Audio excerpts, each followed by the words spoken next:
So our live stream consisted of a original composition, which was a protest song, um, and I think we just chose that.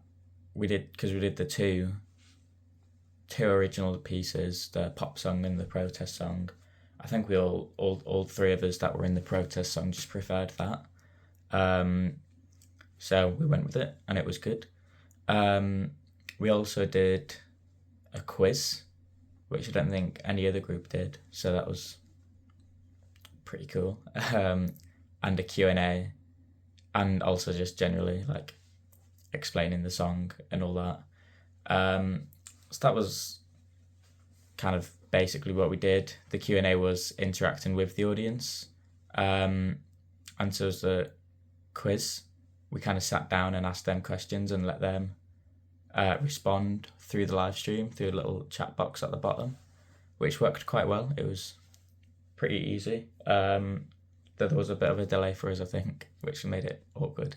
Um, but yeah, the audience was um, our peers, the other people in the class, mostly, as well as our friends from outside of music lessons, and just, I guess, anyone who was, if there was any random people interested in music, um, especially protest songs, especially our weird math punk indie protest song.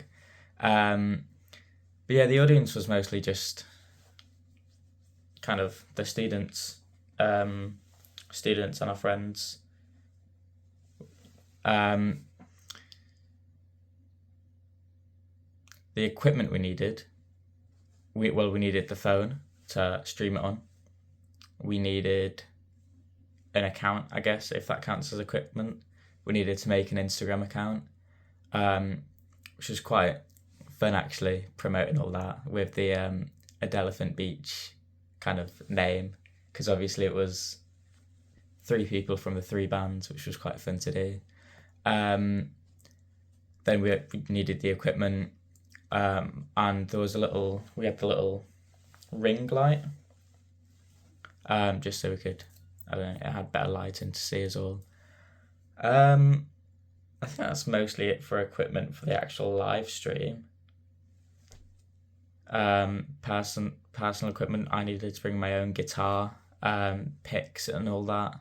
We just needed to make sure we were genuinely prepared for a performance. Because obviously that was a big part of it. We also had a little whiteboard with our name and some accounts, so people could go and follow them, just for some extra promoting. You know, you can, I guess, never stop promoting something if you want it to do well. Yeah, I think that's everything for the main live stream and performance and actual performance. Health and safety. Well, there's one part of the song where I needed to scream, so I needed to make sure I had some like water and was, able to, because I don't know how to sing. I don't know any techniques, so just getting me to scream probably wasn't the best idea. But hopefully it sounded okay. But it did hurt my voice a bit, so maybe next time I should just try and learn some better screaming techniques, because I don't want to hurt my voice, even though I'm not really a singer. Also, there's obviously things like we needed to warm up, just make sure we do stretches, guitar stretches. There's the making sure, well, that hand usually. Making sure we're stretching our fingers out, just making sure we're well practiced. And drummers, singers, just making sure they're ready. There's also the rehearsal processes, like actually writing and practicing the song. Some health and safety for that would be ear protection, which I've used most of the time. Sometimes I didn't, and the times I didn't, it's probably a big mistake. It gets really loud in the little practice rooms, and it's just not very fun walking away with numb ears and a ringing for the next day, and it just hurts. It's not good, and it kind of sounds better with ear protection. So definitely a note to wear ear.